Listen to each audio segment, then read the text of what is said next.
Hey everyone, welcome. This is Jason Clemens, Doctor of Chiropractic at the Rock Health and Wellness Center, and this is Life with Jason Clemens, DC. We are live right here from the Rock Health and Wellness Center studios in Lubbock, Texas, and live on the radio at 98.7 Walk by Faith, 1420 AM, 987radio.com. We're all over the world. We're on Facebook, we're on X, we're on YouTube, and we are ready to go. Hope you guys had a great day. I had a great day. We've been busy all day long at the Rock, like always. Fantastic stuff going on in health and wellness. If you know, there's a lot of negative issues going on in the world. There's a lot of people that think that the world is crashing and ending and all this stuff. Let me tell you, in health and wellness, there's a lot of cool things going on every single day. I tell people all the time, I think I'm the luckiest guy. I'm the most spoiled rotten guy in Lubbock, Texas, and I really believe that.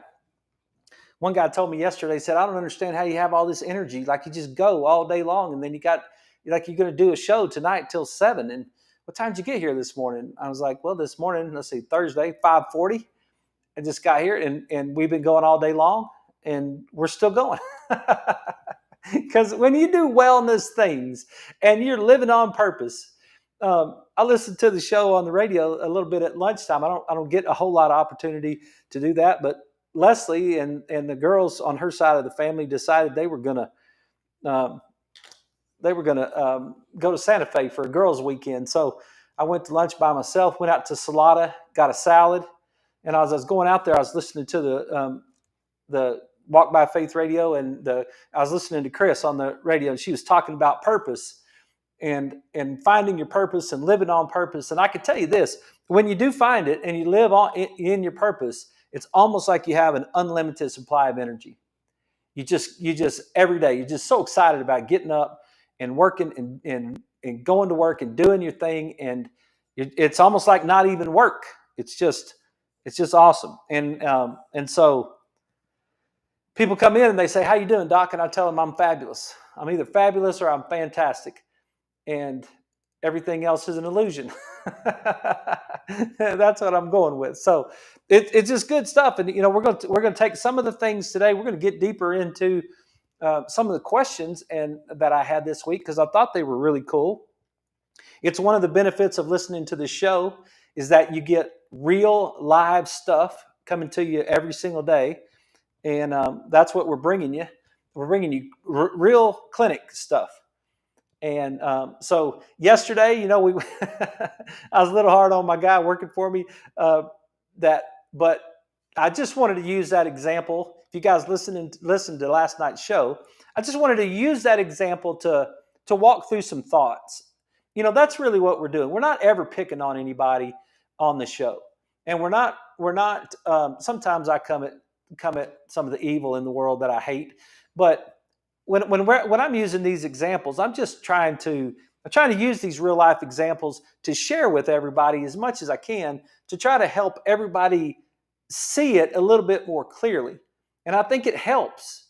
I do. That one of my first people this morning, she told me, she's like, when you explained that the virus is looking for 98.6 degrees, she's like, I didn't really, that's the first time I really ever heard anybody say it that way. She's like, oh, I get it now. If the virus is looking for a 98.6 degrees, what's going on with why is the fever is there to make the virus uncomfortable, right? And so I'm just going to check in with my guy right now and just see if the fever came back. Because he came to work this morning. Bless his heart. He's a good kid. He's a hardworking kid. He's really smart. And I'm glad he's here. And we're not going to get to have him for too much longer because he's going off to occupational therapy school. But he's really done a good job since he's been here. And I'm really proud of him. And I'm really proud of him for trying to get well to come to work because he knows how important he is to our team. And he knows how important that the job that he's doing right now. And for a younger person to have that kind of character speaks a lot about him and his family and his upbringing and all that sort of thing. So I don't want any of the conversation that we had last night to appear like I was trying to throw him under the bus in any manner whatsoever. But he did come to work this morning, and he's all congested. He was congested, and he didn't feel good, but he didn't have a fever. And so we talked about that. I said, so where do you think that virus went? That, what is the mechanism? I made him look it up. I made him look up the mechanism of action of prednisone. And I said, hey, look that up and read the first two sentences right there. And what it says, you go to PubMed. Just go to Google and say mechanism of action prednisone NIH. And the first thing that'll pop up is a NIH PubMed entry on prednisone. And if you click on that, then the very first sentence will tell you right there it's an immunosuppressant and an anti-inflammatory. It's like, so we talked through it, and I said, so you're still sick. You had a fever yesterday. You're probably contagious, and now you're at work. And you think you feel good because you don't have any fever, but the only reason you have fever is because you basically blocked your body's ability to have a fever. So you're just basically lying to yourself when you say that you feel good. I mean, it doesn't matter how you feel, right? That's what I keep really, we really talk about that over and over and over again. It doesn't matter how you feel. It's how you're functioning. Feeling, whether you feel good or you feel bad, is not, it's great for your day. Fine, I get that. But it's not the indicator of whether or not you're functioning well or you're not functioning well. Like a cavity doesn't just appear overnight. It's a process. A heart attack doesn't just appear overnight. It's a process. Cancer doesn't just appear overnight. It's a process, right? So you say, well, I feel great. And I'm like, well, how's your liver doing right now? Like, how is all those cancer cells that you have in your body doing right now? Do you know that every single day the human body creates cancer cells? Everybody's body, every single day, creates cancer cells. Did you know that was true? Your body creates cancer cells every day, and your immune system identifies those cancer cells and eliminates those cancer cells. That's why I say healthy people inhibit, right? When I say healthy people inhibit, as many times as I have to say it, it's one of the most profound things I've ever learned. Healthy people inhibit. Write it down for yourself. Healthy people inhibit. You're developing cancer. You develop cancer today. Your immune system inhibited tumors. Your immune system identified the cancer cell, eliminated the cancer cell. It inhibited that. What's a tumor? It's a cell that gets surrounded by another cell, that gets surrounded by another cell, which gets surrounded by another cell, and another cell, and another cell, and then pretty soon we just keep getting more cells, and they're all like a big old ball wadded up of cells. And then all of a sudden we get all this blood supply starts going into that thing, and then now we've got this. You got a tumor, and the tumor, if it gets big enough, then the tumor starts to disrupt the organ. So if you have a tumor in your lung, the problem is you've got a big old softball in your lung, and where that softball is, you can't do anything. You can't breathe. None of the lung actually works because there's a big old giant tumor in that lung.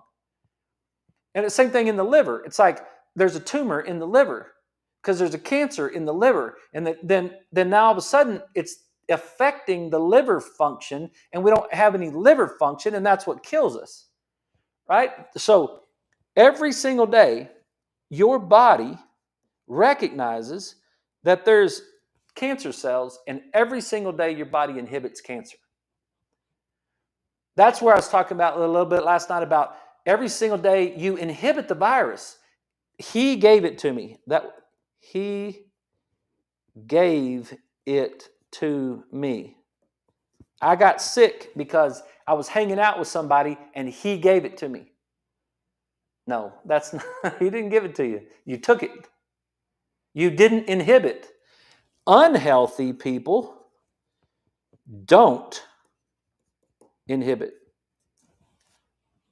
Unhealthy people get sick because they couldn't inhibit the virus from coming into their body, right? So he came to work. I sent him home. As soon as he got to work this morning, we had this conversation, and I told him I was proud of him. I wasn't mean to him or anything because he's a good kid. I told him I was proud of him. I told him I was proud of him for coming to work, and I told him that to try hard and all that sort of thing. But then I explained to him what was going on, and I said to him, I said, you had a virus at 6 o'clock, but then all of a sudden your fever was gone by noon. Where did the virus go? It's still there. You just can't feel it, right? Now, I want to say this. I had this conversation this first thing this morning too. Whenever we're doing a show like this, and we're trying to use an example to share as much of the physiology that's going on in that particular thing, we're not speaking to any individual person about any individual thing. I'm not talking directly to you about your issue, right? I'm talking about the big picture of what is happening. And that's what I was doing last night. I was talking about the big picture of what was happening. So that's where we just want to look at. We want to take these examples, and we're going to do that tonight. We're going to talk about osteoarthritis. You know, guys, I hate that word.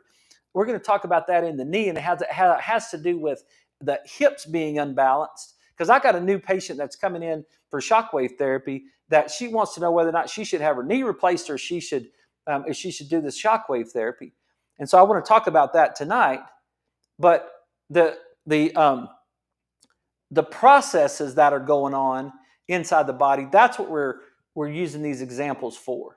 We're not picking on this person. At the same time, there is a time and a place for prednisone.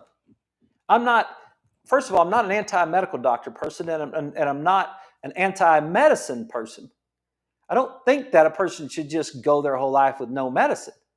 I think when you're in an emergency state, there's nobody better than the medical professionals in our society that we live in. I think those guys are great. If you're in an emergency state, maybe we could do better with cancer, and maybe we could do better with some stuff. But if I get run over by a truck on the way home, I want them to take me to the emergency room, and I want them to give me all the drugs that they've got over there, and I want them to handle it. When I get my teeth worked on, working with these implants or whatever, it's like deaden that whole thing, right? There's a time. One of the conversations I had this morning was with one of my over 70-year-olds. She had this lung problem.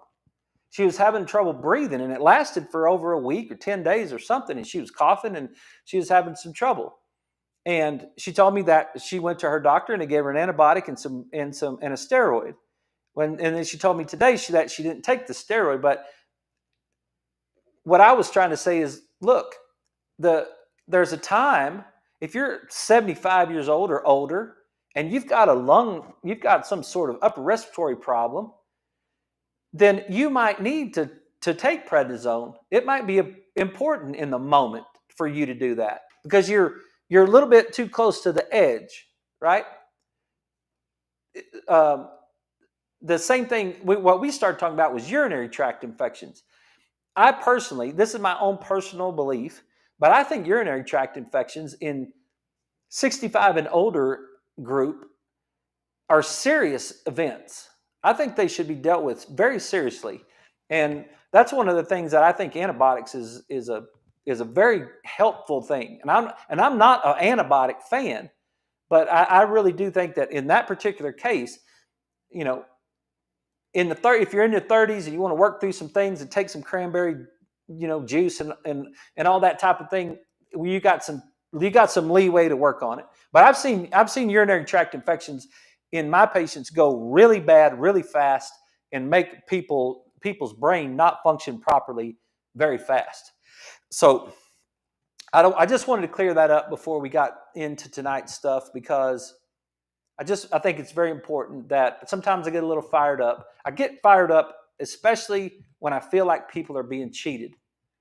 And yesterday I feel like my guy got cheated in his tell a doc, call in, say here's my symptoms, and then send him and get him this prednisone. That without even educating him or talking to him about anything or making suggestions to him or anything like that, that's not doctoring to me. I just think that's what gets under my skin, and I don't think that's doctoring.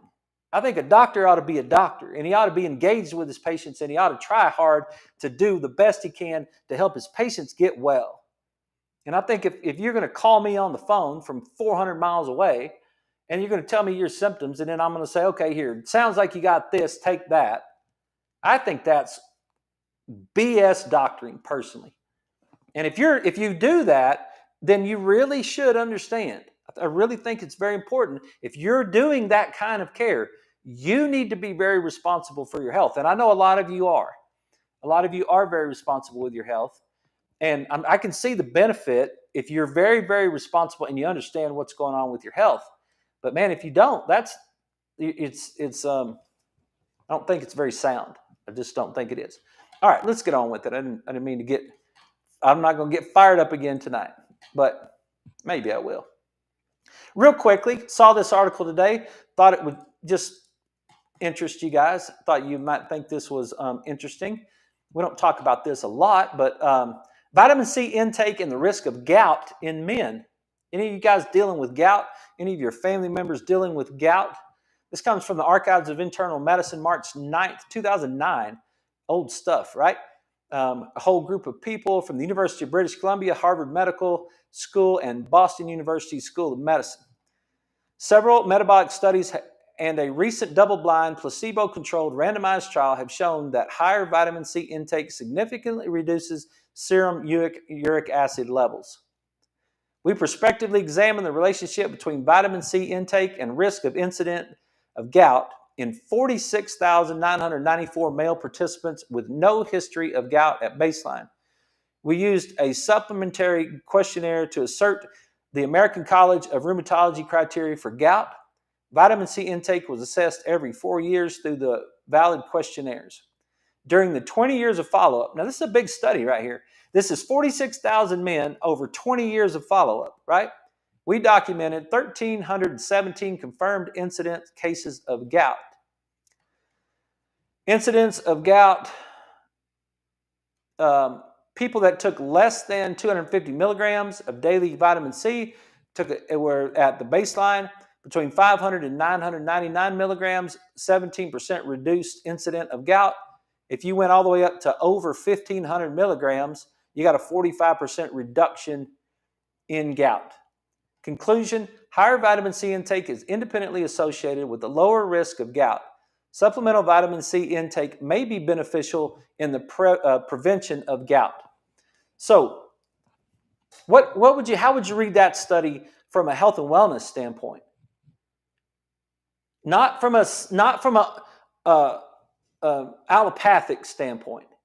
You guys understand that word allopathic? I don't even know if I could spell it right. Opposite of. That's what it means. It's the philosophy of medicine, right? What is it? Allopathic. Allopathic. Let's look it up right quick. I know you guys. One of the things about this show is I'm not scared to be wrong, even if it makes me look bad. Yeah, ALLO. Let's see. Allopathic. Nope. Let's see.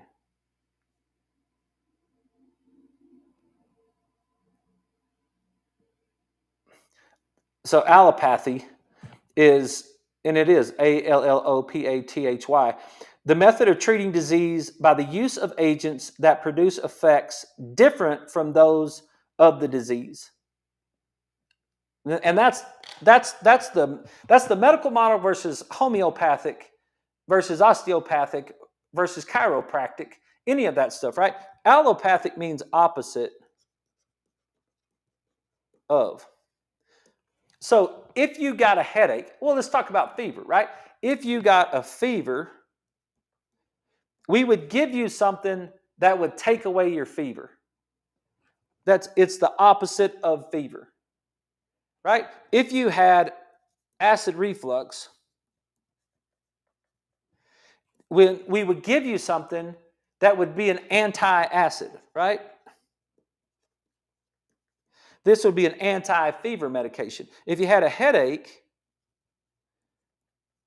we would give you something that was an anti-headache medication. That's allopathic medicine. That's the world we live in the pharmaceutical industry that we have today. Take whatever is opposite of. Now, you may have heard of homeopathic stuff. Homeopathic means the same as. And now this is kind of crazy, but if you had a fever, a homeopathic remedy would be something that would actually give you a fever. But we're going to put it in a room. It's like we have a room this big of water, and we're going to take 1 cup of that problem or whatever that solution is, and we're going to pour it in that whole big old deal of water, and then we're going to mix it around in there. And if you were to test any cup of water, you wouldn't be able to hardly even find it. It would be just barely even have traces or no traces of all. But the energy of it is what actually causes it, like triggers your body to have a response, and then your body addresses the fever or the acid reflux or the headache. That's homeopathic, okay? So when we're talking about this article, we're talking about this article of vitamin C. We're not being allopathic. That's the biggest deal with supplements. I believe. I don't believe that you ought to be allopathic with supplements. You shouldn't give. You're not treating disease with supplements. I don't think a person should do that. I think what health and wellness means is that you're giving your body the necessary vitamins and minerals that it takes for your body to function the way it's supposed to. So when I read this right here, they did 46,000 men, and what they found out was of the 46,000 men over a 20-year period of time, the ones that took over 1,500 milligrams per day of vitamin C had a 45% reduced chance of getting gout. Why? Because they were treating gout with vitamin C? No, they weren't doing that. They were giving their bodies the things that it needed in order for their body to be as healthy as possible. That's why they didn't have gout. They inhibited gout. I love it how it all fits together, right? They inhibited gout because healthy people inhibit. They inhibited gout because they had the proper nutrients to be healthier, at least 45% better, right? So that's what the article says to me. It doesn't mean I shouldn't take gout. I shouldn't take vitamin C because I have gout. I should take vitamin C because it's part of so many functional things that go on in my body that I want to be as healthy as possible. And I get mine. This is calcium lactate, but I don't have a bottle of it. But I use the vitamin C from Standard Process every night. Cyruta Plus. I have it in part of my little pill bottle that I have, and it's in the Standard Process line. This is synergistic stuff. It's buckwheat powder is what it is, comes from the vitamin C, but it's giving me those levels that I need to stay healthier, I believe. Like this is a randomized trial. This is a recent double-blind placebo-controlled randomized trial. There are people still today that I hear talking on social media that talk about supplements are a waste of time. I still hear those people. You guys may hear them too. That they make expensive urine. That supplements don't do anything for you. Like this is a waste of time.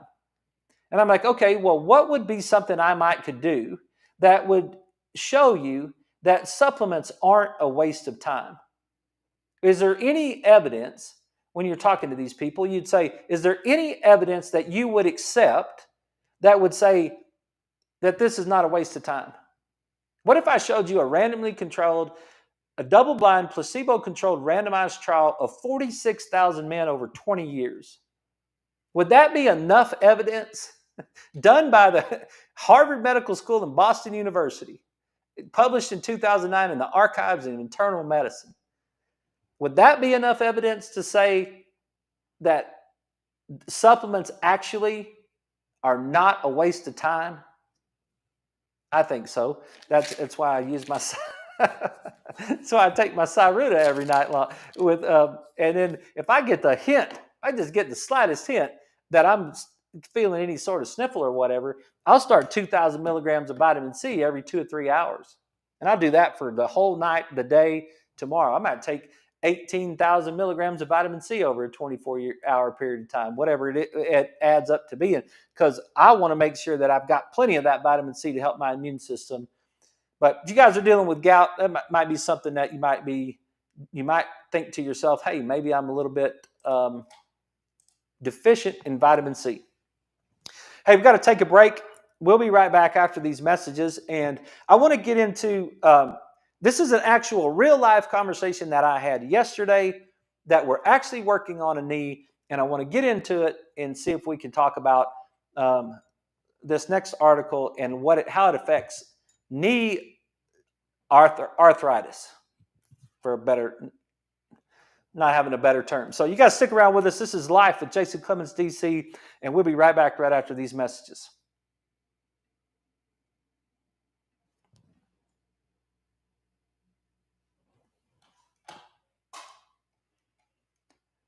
Hey, Lewis, hope everything's going good with you. Thanks for watching the show. Thanks for commenting. If you guys have any questions or comments or concerns or thoughts or anything that you thought about last night after you watched the show and you said, hey, what did he mean by that? Or, what is the, I disagree with that, or I agree with that, or thanks for saying that, whatever. If you have any of those comments, 806-794-0400, that's our text line. You can send me a text, and I would never use your name. I might use your comment, but I'll never use your name on any of these shows, right? So you can feel safe about that. Speaking of that, I am going to use a comment while we're on the break right now. I don't know if I read this to you last night, but this was a comment sent to one of my guys that has had. He's a weightlifter. He's a strong guy.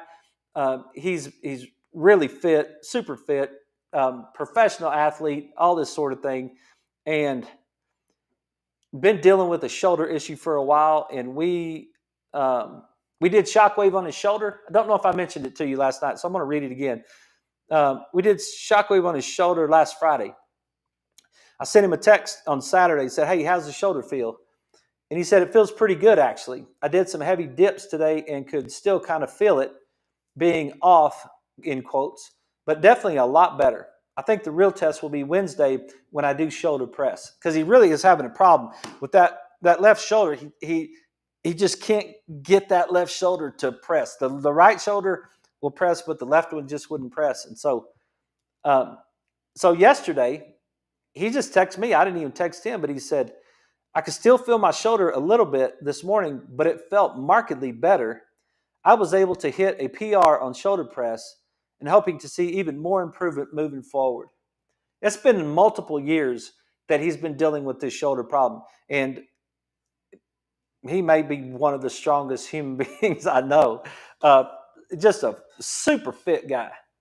And we did AMIT on the shoulder. We did adjustments on the shoulder. I did neurological stuff with his brain. I did everything I did deep tissue work on his shoulder. I did everything that I knew what to do on his shoulder. I just couldn't get it to unlock. And I did one shockwave treatment on his shoulder, and he got a personal best in shoulder press. And when he says a personal best, like, he's been working at this deal for 25 years at least, like ever since he was in college. So that was pretty exciting stuff. The shockwave is for real.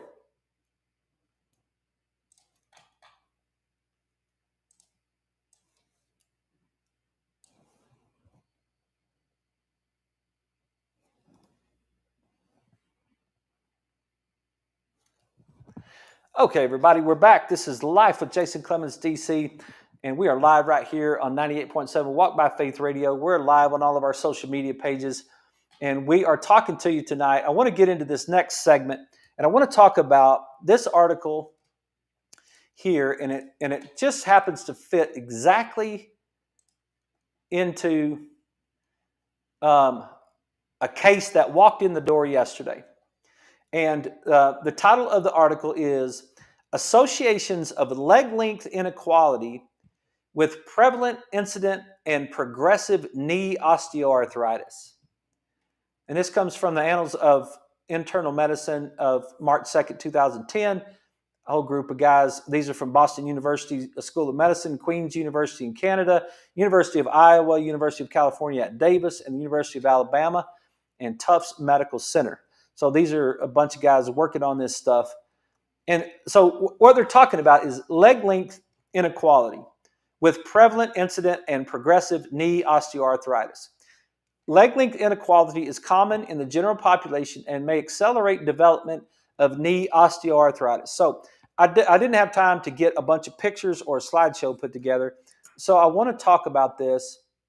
I just want to draw it for you so that you understand what we're talking about. Because it's one of the most common things that people get told in a chiropractic office is that I have one leg longer than the other one. I get that. I've heard that my whole career, and I try as hard as I can never to say that to somebody. And I tell them as soon as they come in, I'll tell them, look, I'm not going to tell you that you have one leg longer than the other one, because that's. Let me see if I can. All right, here's a picture of it.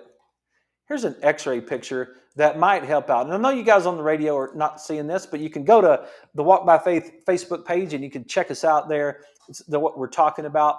But this might help a little bit what I'm talking about, and we'll just flip back and forth from this X-ray to the article. But what we're talking about is leg length inequality is. What they're saying is that your legs they're not the same length, obviously, right? But that's very tricky because there's a specific way that you determine whether or not you have a leg length inequality. And there's one true and honest way to do it. And that's to take an X-ray of your lower limbs, of your legs. You take an X-ray from the top of your femur head right here, and then you the whole femur, and then all the way in the tibia down to the ankle and the foot, and you take a whole leg length X-ray of both legs, and then you actually measure the bones on both sides and the joint space between them, and then you know whether or not you actually have one leg that's longer than the other one.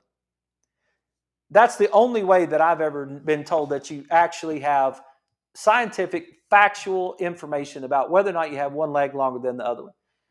Now, if you had some sort of injury or something as a child and one leg didn't develop or whatever, there's things that you can see without having to go through that extent of examination. But that's one way that you would do it, is you would measure it that way.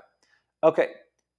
A lot of times what happens is it's not about one leg that's actually longer than the other one as much as it's about hip rotation. And what I'll show you is on this particular picture, this is the ilium. This is part of your hip. It's just like the hip bone on the outside, big flat bone.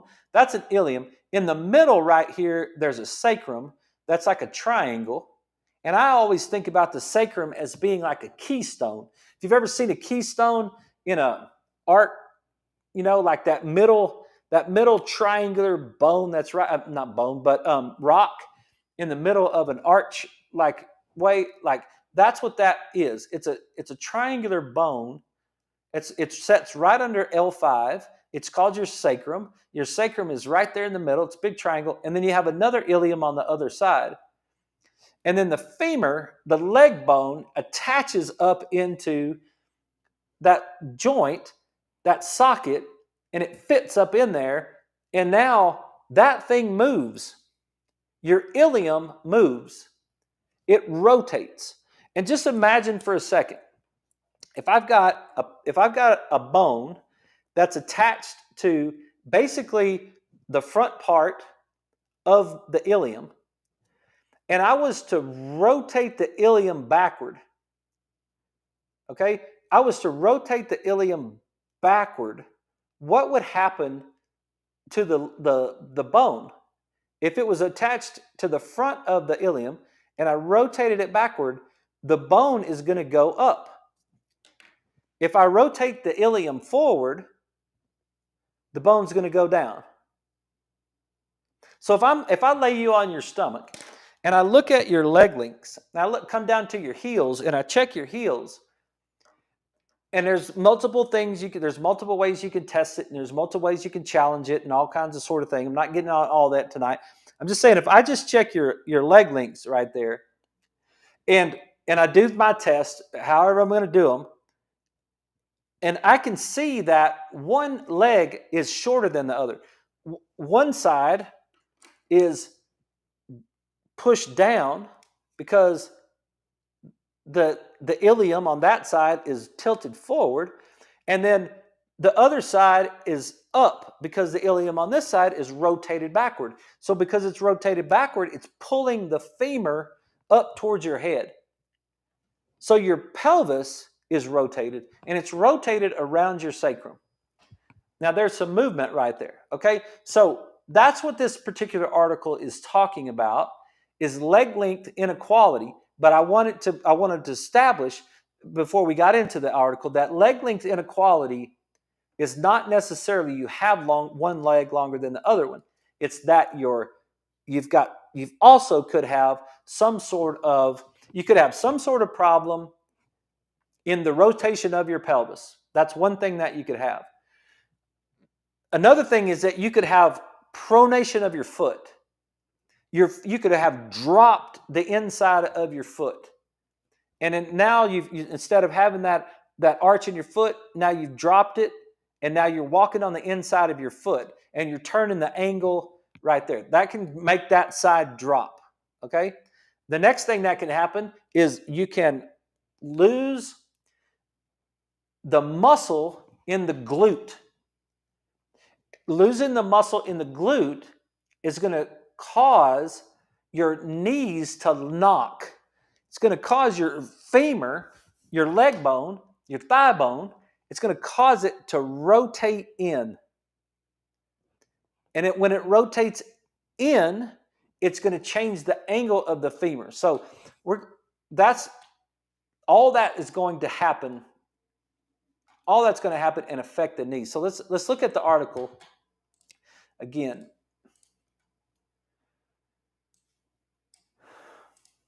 Okay. 3,000 patients, 3,026 subjects aged 50 to 79 with or at high risk of knee osteoarthritis. Osteoarthritis, we're just talking about bone arthritis right there in the knee. The outcomes were prevalent incident progressive knee osteoarthritis. The results: leg length inequality greater than 1 centimeter was associated with prevalent X-ray 53% versus 33%, and symptomatic 30% versus 17% osteoarthritis in the shorter limb. The outcomes with this, the results of this, is that if you had a leg length inequality of more than 1 centimeter, the shorter leg had an increased amount of X-ray finding and symptom finding. And I think this is vitally important. It's what I talk about every single day. I've been talking about it for months and months and months now, and I want you to understand it. Let's just look at the difference between the two. It was associated with prevalent radiographic, which means X-ray, 53% versus 36%, and symptomatic, 30% versus 17%. What does that mean? That means that only 30% of the people had symptoms, but 56% of the people had X-ray osteoarthritis in the short limb. What is that? What are we saying? It's the thing that I say all the time. These 30% of the people had knee pain. 56% of the people had a bad knee on X-ray. It's exactly it's why the word arthritis is crap. It's why osteoarthritis is crap, because look, this is proving it right there. 53% of the people, if you took an X-ray of their knee, they would have osteoarthritis in their knee. But only 30% of the people actually had knee pain. So when your knee hurts, it's not because of the osteoarthritis. It's not because of the bone on bone. It's not because of the knee joint. It's because of the function of the knee. It's because of the function of the knee. Okay? Conclusions. Radiographic leg length inequality was associated with prevalent incident, symptomatic, and progressive knee osteoarthritis. So what they're trying to say is this. They're trying to say, and this is where I want to try to draw this for you, or what they're saying. I'm not trying to say it. And I'm not going to do this very good, but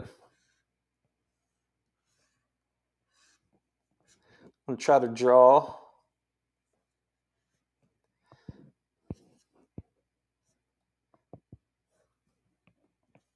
your knee and your hip. Okay. And then I'm just going to draw your knee, and then I'm going to draw your lower limb right here. All right. If one leg is short by 1 centimeter, it's going to cause a tilt in the knee. The knee is going to bow in one direction or the other, because you got both feet on the ground. And what do they call that? The closed chain, right? So when both feet are on the ground and the hips are at different levels and the leg lengths are the same, if the leg length is the same distance from one side to the next, and you rotate that hip in some form or fashion, there's no other choice than to either have that knee cannot be equal on both sides. Does that make sense?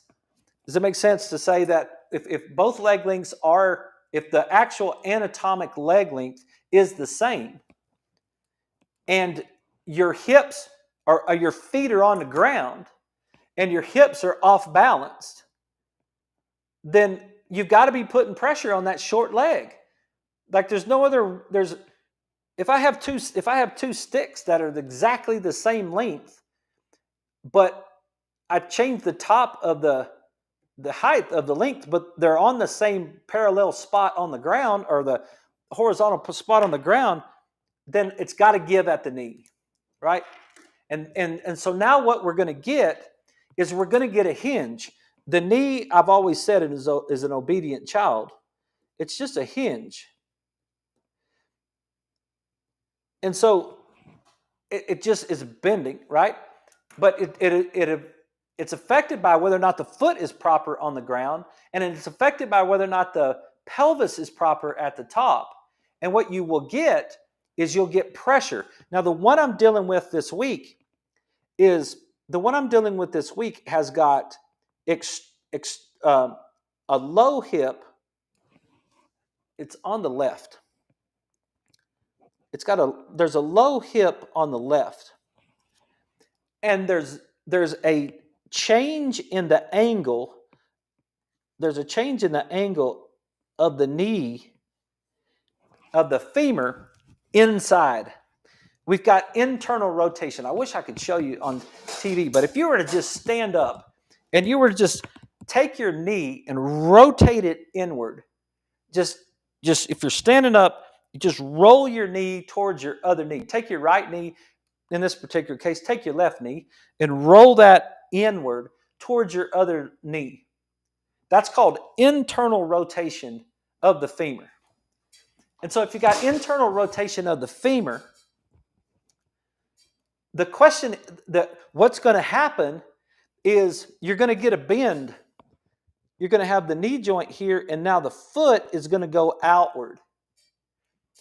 And that, if you're leaning over the top of that, if you've got that internal rotation of the knee and the foot is outside the knee, you're going to get a lot of pressure right on the outside of that knee joint. And that's exactly what this person has. It's bone on the outside of the knee. And the orthopedic says that knee needs to be replaced. And I don't necessarily disagree with the orthopedic. Now, if we can't do anything else about it, I think he's right. But we got a problem up here in the hip.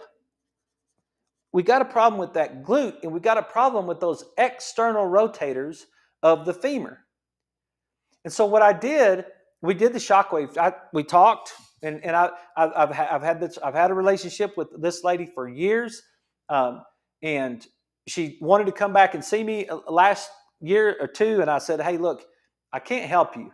I can't help you because right now you're too heavy. I can't help you. Nothing that we do is going to stick. She spent thousands of dollars in chiropractic offices and doctor's offices and physical therapist offices to try to help herself, and nothing has worked for her so far. And I told her, I said, you're going to have to get some weight off of yourself before we can get, and I don't say that very often, but I said, we're going to have to do that before we can get you moving in the right direction. Well, she went and lost 60 pounds. And she said, and she called me earlier in the year. She said, look, I've been losing weight. I want to get back to you. Good for her. I'm proud of her, right? So she lost 60 pounds, and then she came in and she's like, okay, what should we do? And we had this long conversation about, look, it may or may not work. This is bad. This knee is bad. But I can tell you one thing: you don't have any muscle in that hip. That's not working. So what I did is I laid her down on her side after we did shockwave on her knee. I said, look, we'll just try it. We'll just try it, see what happens. It's supposed to do some regenerative work on the knee. But I can tell you one thing: we've got to get this femur angle right. This thing being at an angle, turned in like that, we got no shot. We got to be able to get that out. And so we did the shockwave on her knee. We stimulated the quad. I did a little cupping around the knee. And then I asked her to lay on her right side and just have her leg out straight. And I just want you to pick it up.